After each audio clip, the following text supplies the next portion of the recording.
आई हम पहुंचल छी मब्बी के ग्रामीण बैंक में। तो बता दिया कि ग्रामीण बैंक में बहुत ज्यादा भीड़ चला, क्या कि गांव घर के लोग सबके अही बैंक में अकाउंट छे।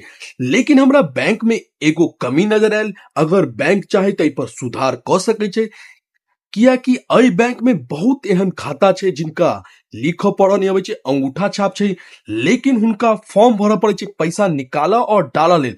हुनका लेल एगो अहाँ के हेल्प डेस्क बनावक चाहिए, जतऽ लोग सबके फॉर्म भरल जाए। ओ बेचारा सब बहुत परेशान होइत रहे छथिन बैंक में, और हुनकर काफी समय लग जाए छे बैंक में।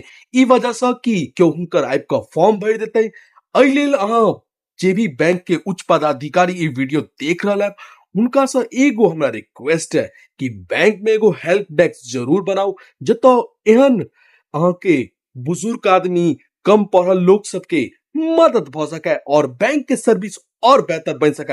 अगर अहाँ हमर बात से सहमत छी तो कमेंट में यस जरूर लिखब।